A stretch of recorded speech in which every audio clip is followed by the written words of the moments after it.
សេចក្តីជូនដំណឹងស្តីពីការដាក់ឲ្យអនុវត្តយន្តការផ្ដល់អត្តសញ្ញាណប័ណ្ណជាតិខ្មែរនៅតាមបណ្ដាស្នងការដ្ឋាននគរបាលរាជធានីខេត្តជូនប្រជាពលរដ្ឋខ្មែរចំណាកស្រុកដើម្បីពង្រឹងប្រសិទ្ធភាពនៃការផ្ដល់សេវាឲ្យកាន់តែប្រសើរជូនប្រជាពលរដ្ឋស្របតាមគោលនយោបាយរបស់រាជរដ្ឋាភិបាលកម្ពុជាក្រសួងមហាផ្ទៃមានកិត្តិយសសូមជូនដំណឹងដល់បងប្អូនប្រជាពលរដ្ឋខ្មែរទូទៅឲ្យបានជ្រាបថាចាប់ពីថ្ងៃទី1ខែកក្កដាឆ្នាំ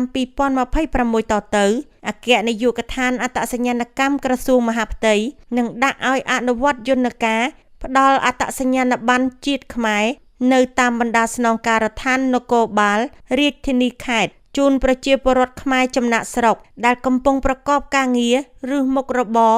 ឬបន្តការសិក្សានៅក្រៅរាជធានីខេត្តនៃលំនៅឋានអចិន្ត្រៃយ៍របស់ខ្លួនមានន័យថាប្រជាពលរដ្ឋខ្មែរចំណាក់ស្រុកទាំងពីរភេទអាចទៅស្នើសុំធ្វើអត្តសញ្ញាណប័ណ្ណសញ្ជាតិខ្មែរឬបន្តសុពលភាពអត្តសញ្ញាណប័ណ្ណសញ្ជាតិខ្មែរនៅតាមបណ្ដាស្នងការដ្ឋាននគរបាលរាជធានីខេត្តណាមួយក៏បានដោយពុំចាំបាច់ត្រឡប់ទៅលំនៅឋានដើមឡើយឧទាហរណ៍ប្រជាពលរដ្ឋមានលំនៅឋានអចិន្ត្រៃយ៍នៅខេត្តរតនគិរីហើយបានទៅប្រកបការងារនៅខេត្តព្រៃវែងអាចស្នើសុំផ្ដល់អត្តសញ្ញាណប័ណ្ណសញ្ជាតិខ្មែរនៅស្នងការដ្ឋាននគរបាលខេត្តព្រៃវែងបានលក្ខខណ្ឌនិងឯកសារភ្ជាប់ផ្សេងសម្រាប់ពលរដ្ឋខ្មែរទូទៅមិនមែនចំណាក់ស្រុកនិងពលរដ្ឋខ្មែរចំណាក់ស្រុកមានដូចខាងក្រោម 1. សម្រាប់ពលរដ្ឋទូទៅមិនមែនចំណាក់ស្រុកអាចស្នើសុំទៅប៉ុស្តិ៍នគរបាលរដ្ឋបាលឃុំសង្កាត់ឬអធិការដ្ឋាននគរបាលក្រុងស្រុកខណ្ឌឬស្នងការដ្ឋាននគរបាលរាជធានីខេត្តនៃលំនៅឋានអចិន្ត្រៃយ៍របស់ខ្លួនក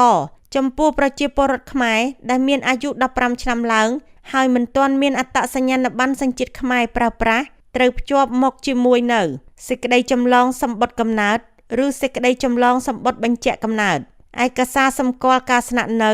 សៀវភៅស្នាក់នៅឬសៀវភៅគ្រួសារឬលិខិតបញ្ជាក់ទីលំនៅខប្រជាពលរដ្ឋដែលមានអត្តសញ្ញាណប័ណ្ណសញ្ជាតិខ្មែរដែលអស់សុពលភាពឬសុពលភាពនៅតិចជាង180ថ្ងៃត្រូវភ្ជាប់មកជាមួយនៅអត្តសញ្ញាណប័ណ្ណសញ្ជាតិខ្មែរដែលអស់សុពលភាពឬសុពលភាពនៅតិចជាង180ថ្ងៃចំពោះករណីផ្លាស់ប្ដូរអាសយដ្ឋានថ្មីអចិន្ត្រៃយ៍សូមភ្ជាប់មកជាមួយនៅឯកសារសម្គាល់ការស្នាក់នៅសៀវភៅស្នាក់នៅសៀវភៅគ្រួសារឬលិខិតបញ្ជាក់ទីលំនៅនៃលំនៅឋានថ្មីកចំពោះការស្នើសុំអត្តសញ្ញាណប័ណ្ណសញ្ជាតិខ្មែរដែលបាត់បង់ឬខូចខាតករណីអត្តសញ្ញាណប័ណ្ណសញ្ជាតិខ្មែរដែលបានបាត់បង់ត្រូវភ្ជាប់មកនៅជាមួយពាក្យបណ្ដឹងអំពីការបាត់បង់ករណីអត្តសញ្ញាណប័ណ្ណសញ្ជាតិខ្មែរដែលខូចខាតត្រូវភ្ជាប់មកជាមួយនៅអត្តសញ្ញាណប័ណ្ណសញ្ជាតិខ្មែរដែលខូចខាតនោះមកជាមួយ 2. សម្រាប់ពលរដ្ឋខ្មែរចំណាក់ស្រុកអាចស្នើសុំនៅស្នងការដ្ឋាននគរបាលរាជធានីខេត្តឬទីស្នាក់ការផ្ដល់អត្តសញ្ញាណប័ណ្ណសញ្ជាតិខ្មែរក្នុងផ្សារទំនើប Eon 2 ខណ្ឌសែនសុខឬក្នុងផ្សារទំនើប Eon 3 ខណ្ឌមានជ័យឬនៅនាយកដ្ឋានអត្តសញ្ញាណប័ណ្ណសញ្ជាតិខ្មែរខណ្ឌច្បារអំពៅរាជធានីភ្នំពេញកចំពោះប្រជាពលរដ្ឋខ្មែរចំណាក់ស្រុកដែលមានអាយុ15ឆ្នាំឡើងហើយមិនទាន់មានអត្តសញ្ញាណប័ណ្ណសញ្ជាតិខ្មែរប្រើប្រាស់ត្រូវភ្ជាប់មកជាមួយនៅ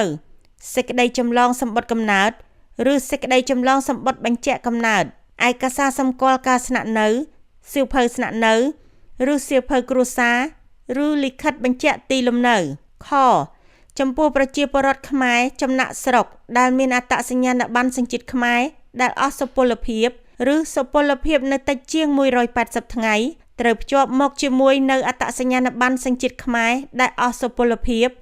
ឬសុពលភាពនៅតិចជាង180ថ្ងៃកចំពោះការស្នើសុំអត្តសញ្ញាណប័ណ្ណសញ្ជាតិខ្មែរដែលបាត់បង់ឬខូចខាតករណីអត្តសញ្ញាណប័ណ្ណសញ្ជាតិខ្មែរដែលបាត់បង់ត្រូវភ្ជាប់មកជាមួយនៅពាក្យបណ្ដឹងអំពីការបាត់បង់ករណីអត្តសញ្ញាណប័ណ្ណសញ្ជាតិខ្មែរដែលខូចខាតត្រូវភ្ជាប់មកជាមួយនៅអត្តសញ្ញាណប័ណ្ណសញ្ជាតិខ្មែរដែលខូចខាតនោះមកជាមួយមន្ត្រីចុះបញ្ជីអត្តសញ្ញាណប័ណ្ណសញ្ជាតិខ្មែរត្រូវពិនិត្យផ្ទៀងផ្ទាត់សន្លកប័ត្រស្នើសុំជាមួយនឹងឯកសារពាក់ព័ន្ធផ្សេងៗឲ្យបានត្រឹមត្រូវនិងធ្វើការសម្ភាសន៍ដើម្បីកំណត់អត្តសញ្ញាណជាពលរដ្ឋខ្មែរឲ្យបានច្បាស់លាស់ស្របតាមប្រការ17និងប្រការ19នៃប្រកាសលេខ 4221ប្រកចុះថ្ងៃទី11ខែមេសាឆ្នាំ2025របស់ក្រសួងមហាផ្ទៃទន្ទឹមនឹងនេះមន្ត្រីចុះបញ្ជីនិងប្រជាពលរដ្ឋត្រូវទទួលខុសត្រូវចំពោះមុខច្បាប់នៅរាល់ព័ត៌មានបានចុះបញ្ជីនិងការផ្ដល់ព័ត៌មានคล้ายៗឬឯកសារคล้ายៗដោយចេតនាដូចបានបញ្ញត្តិក្នុងមាត្រា169និងមាត្រា171នៃច្បាប់ស្តីពីអត្រានុកូលដ្ឋានស្ថិតិអត្រានុកូលដ្ឋាននិងអត្តសញ្ញាណកម្មឆ្លៀតក្នុងឱកាសនេះអគ្គនាយកដ្ឋានអត្តសញ្ញាណកម្មក្រសួងមហាផ្ទៃសូមអំពាវនាវដល់ប្រជាពលរដ្ឋខ្មែរទាំងអស់ដែលកាន់អត្តសញ្ញាណប័ណ្ណសញ្ជាតិខ្មែរអស់សុពលភាពឬសុពលភាពនៅតិចជាង180ថ្ងៃសូមមេត្តារុះរាន់ទៅបំពេញបែបបទស្នើសុំប្តូរអត្តសញ្ញាណប័ណ្ណសញ្ជាតិខ្មែរថ្មីជៀសវាងការប្រើប្រាស់អត្តសញ្ញាណប័ណ្ណសញ្ជាតិខ្មែរដែលអស់សុពលភាពមិនអាចប្រើប្រាស់បានសម្រាប់ព័ត៌មានផ្សេងៗសូមតាក់ទងទៅកាន់លេខ1271ឬ017 898 915ថ្ងៃច័ន្ទ15កើតខែបឋមសាទឆ្នាំមមីអត្តស័កពុទ្ធសករាជ2570រាជធានីភ្នំពេញថ្ងៃទី29ខែមិថុនាឆ្នាំ2026ត្រារបស់ក្រសួងមហាផ្ទៃ